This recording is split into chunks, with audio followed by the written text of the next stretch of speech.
이 창세기 15장, 17장 15절부터 27절까지 우리 한 목소리로 합독하겠습니다. 하나님이 또 아브라함에게 이르시되 내 아내 사레는 이름을 사레라 하지 말고 사라라 하라. 내가 그에게 복을 주어 그가 내게 아들을 낳아주게 하며 내가 그에게 복을 주어 그를 여러 민족의 어머니가 되게 하리니 민족의 여러 왕이 그에게서 나리라.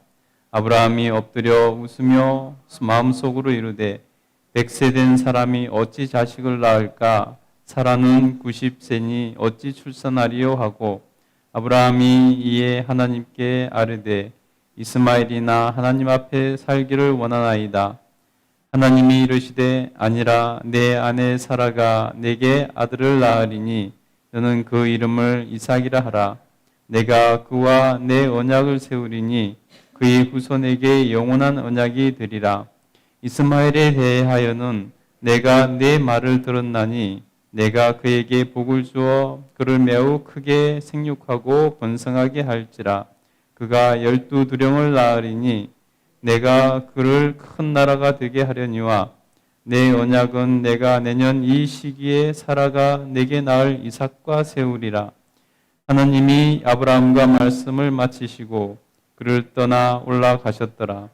이에 아브라함이 하나님이 자기에게 말씀하신 대로 이 날에 그 아들 이스마엘과 집에서 태어난 모든 자와 돈으로 산 모든 자 곧 아브라함의 집 사람 중 모든 남자를 데려다가 그 포피를 베었으니 아브라함이 그의 포피를 벤 때는 99세였고 그의 아들 이스마엘이 그의 포피를 벤 때는 13세였더라. 그날에 아브라함과 그 아들 이스마엘이 할례를 받았고 그 집의 모든 남자 곧 집에서 태어난 자와 돈으로 이방 사람에게서 사온 자가 다 그와 함께 할례를 받았더라. 아멘. 오늘도 하나님 앞에서 하루를 시작하는 여러분에게 우리 하나님께서 큰 은혜 베풀어 주시기를 간절히 축복합니다. 아멘. 예, 오늘 창세기 17장 15절부터 27절 말씀 읽었는데요.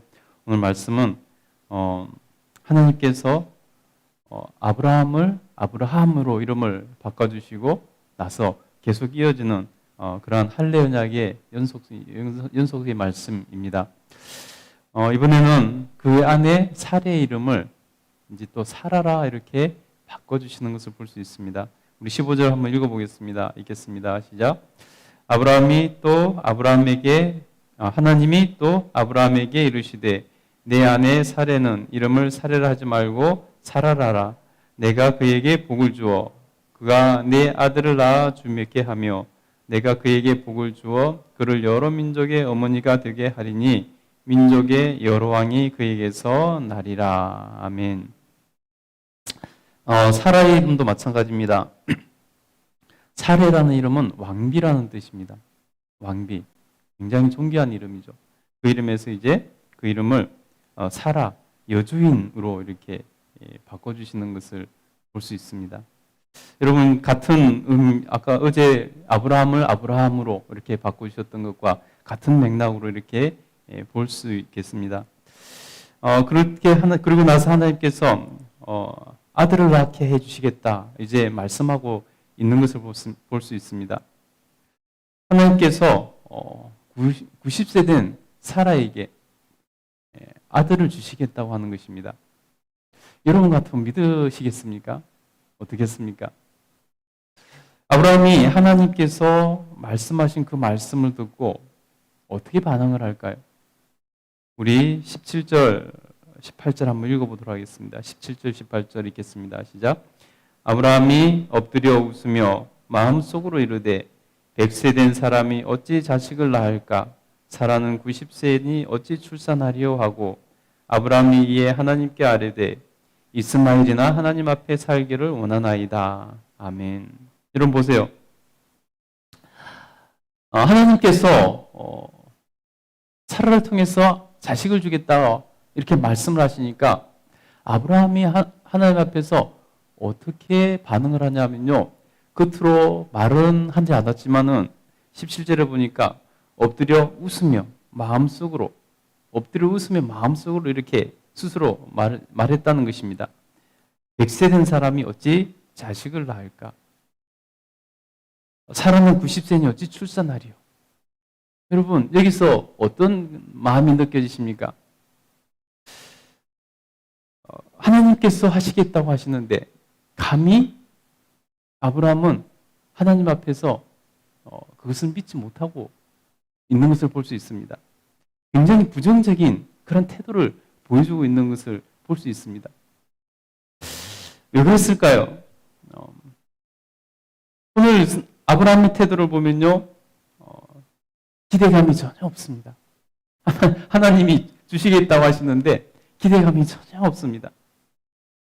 거의 포기한 상태. 이제 하나님께서 애초에 그를 부르실 때 약속하셨던 그 말씀이 지금 이제 25년이 지났는데 24년이죠. 24년이 지났는데도 이루어지지 않았을 때 이제 아브라함은 거의 포기 상태죠. 더 이상 기대도 하지 않습니다. 하나님의 그 말씀에 불신하고 있는 것을 보여주고 있고 그래서 하나님에 대한 믿음이 없는 사람처럼 이렇게 말을 하고 있는 것을 볼 수 있습니다. 여러분 24년을 하나님께서 약속해놓고 지키지 않으시니 인간적으로 보면 그럴 법도 해 보이기도 합니다. 그렇죠? 하나님 다른 이도 아니고 하나님께서 약속하셨는데 그것 한 번만 약속하신 게 아니라 기회가 있을 때마다 거듭거듭 말씀하셨는데 24년을 기다려도 그것이 이루어지지 않았을 때 아브라함은 하나님에 대한 그런 약속에 대한 이제 포기를 선언하듯이 이렇게 말을 하고 있습니다. 참 안타까운 일이죠. 그의 믿음이 얼마나 가라앉았는가 하는 것을 볼 수 있습니다.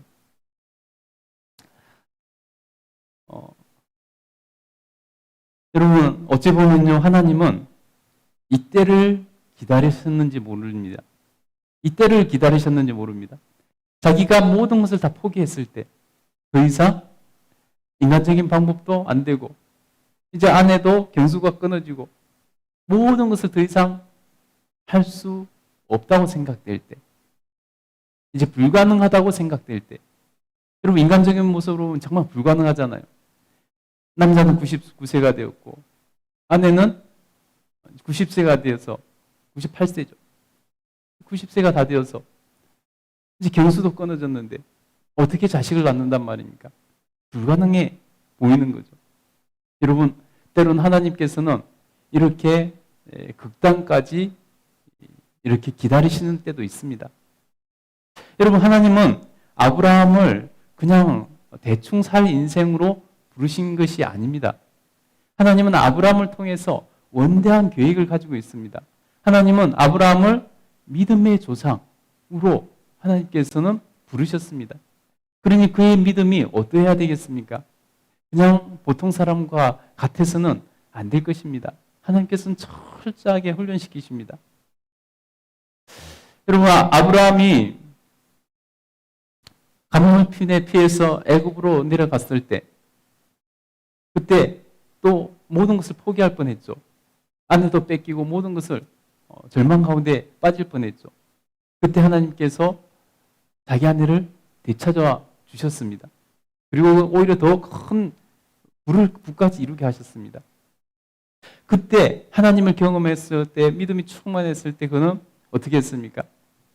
조카 롯을 떠나보내기로 결정을 하고 조카 롯이 내가 자하면 난 우하고 내가 우하면 난 자하겠다 하면서 정말 철저하게 믿음의 반응을 보이고 또 조카 롯이 또 잡혀갔을 때 그가 목숨을 걸고 가서 그를 구해오는 그런 장면들 한번 보세요. 그 모든 모습을 볼 때 하나님을 체험했을 때 믿음이 얼마나 왕성했고 컸었는가. 근데 지금은 하나님이 약속하신 것에 대해서 모든 것을 다 이제 포기 상태, 기대감도 없는 상태를 보여줍니다. 그리고 겨우 한다는 소리가 뭐라고 말합니까? 하나님, 이스마엘이나 살기를 원합니다. 이미 자기 마음에는 이제 상속자는 결정된 것입니다. 이스마엘이나 하나님께서 이제 이스마엘을 통해서 내 대를 잇겠구나.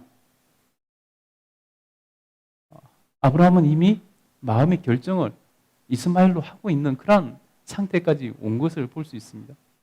도저히 인간의 힘으로는 어떻게 할 수 없다고 생각되고 이제 더 이상 자신들의 몸에서 사라의 몸에서 생명이 태어날 것을 기대하고 할 수 없을 때 그때 하나님께서는 아브라함의 믿음을 세워주시려고 그때까지 기다리셨다가 그제서야 하나님께서 이제 사라를 통해서 아들을 주시겠다는 것입니다. 여러분, 만약에 아브라함이 모든 것을 이제 더 이상 기대할 수 없는 인간적인 방법으로는 방법이 도저히 없는 상태에서 하나님께서 그에게 자식을 주신다면은 그가 하나님에 대해서 어떤 마음을 가질까요? 그 믿음이 어떻게 변할까요? 그는 이제 보통 믿음이 아닐 것입니다. 하나님의 놀라운 기적을 경험한 아브라함은 하나님을 철저하게 신뢰할 수 있게 될 것입니다. 하나님께서는 아브라함을 이렇게 믿음을 키워나가고 계시는 것을 볼 수 있습니다. 여러분, 그래서 아브라함은 그 사건 이후로 완전한 믿음의 사람이 되지 않습니까? 그래서 심지어 100세에 얻은 아들을 하나님께서 달라고 하셨을 때 그때 고민도 하지 않고 아침 일찍 일어나서 이삭을 데리고 올라가서 이삭을 번제로 드리려고 하지 않습니까? 여러분, 하나님께서는 때로는 이렇게까지 우리의 믿음을 성장시키시려고 이렇게까지 하나님께서는 기다리시고 또 역사하신다는 것을 여러분 기억하시기 바랍니다. 여러분, 하나님께서는 우리의 믿음이 성장하는 것을 무엇보다도 바라고 계십니다. 우리가 하나님 앞에서 믿음으로 살아가는 것을 무엇보다도 원하십니다. 정말 그 믿음이 하나님 앞에서 세워질 때 하나님께서는 그것을 가장 기뻐하시고 그것을 통해서 일하시고 들어쓰시고 역사하신다는 것입니다. 여러분, 오늘 아브라함은 하나님께서 이전에 약속하셨던 것이 다 이제 이스마엘을 통해서 이루어지겠거니 착각을 했지만은 하나님은 절대 인간적인 방법으로 역사하시는 분이 아닙니다. 하나님은 하나님의 계획과 섭리 가운데 역사하시는 것입니다. 그래서 이삭을 주시겠다라고 말씀하시면서 그 이스마엘이나 살기를 원합니다라고 반응하는 아브라함에게 분명히 말씀하십니다. 우리 19절 한번 읽어보겠습니다. 19절 읽겠습니다. 시작.